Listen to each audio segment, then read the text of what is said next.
Pada sesi 5, kita akan belajar mengenai arithmetic operation.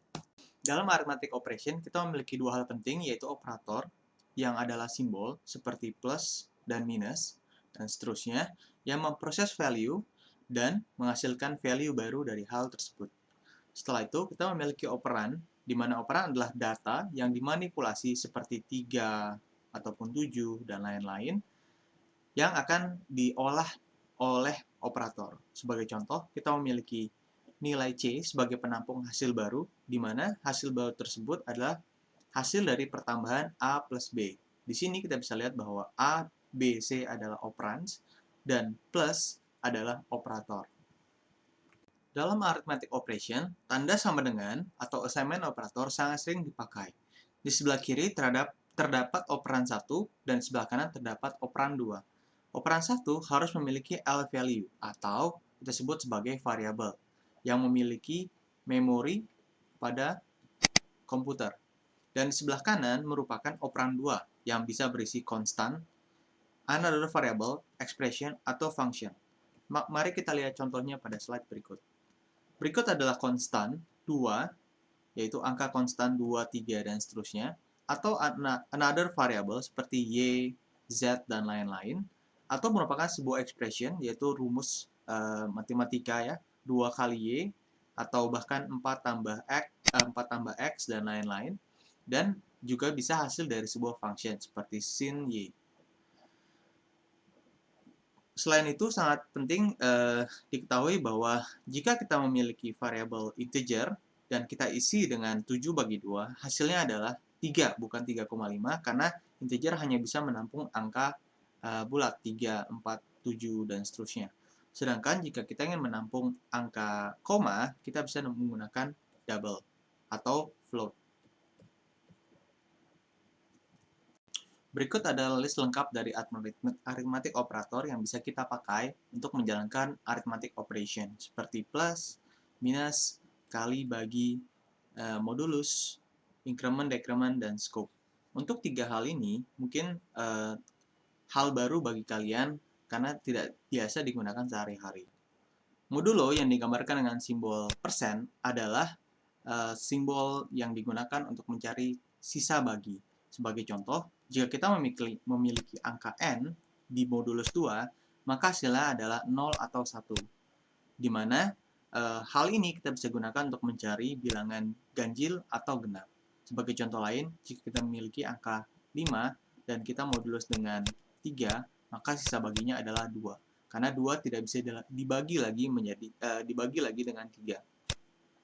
Selain modulo, kita juga memiliki increment dan decrement value, yaitu tanda plus plus dan tanda minus minus yang akan menambahkan variabel 1. Positionnya bisa di depan, bisa di belakang, yang akan mempengaruhi kapan increment dan decrement ini akan dijalankan.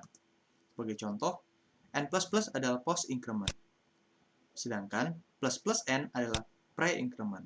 Karena itu, untuk kata post, jika terdapat dua aksi, maka aksi pertama akan dijalankan terlebih dahulu, setelah itu baru n plus plus.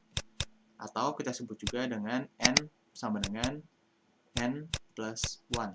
Sedangkan pre-increment akan ditambahkan terlebih dahulu, jadi n sama dengan n plus 1 terlebih dahulu, setelah itu baru aksi yang berikutnya.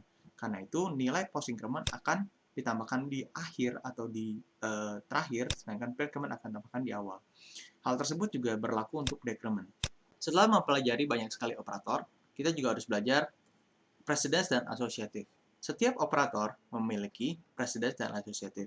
Precedence adalah urutan langkah dari operator yang harus dijalankan berdasarkan prioritasnya. Sebagai contoh, kita tahu bahwa operator plus pasti dijalankan sebelum kali.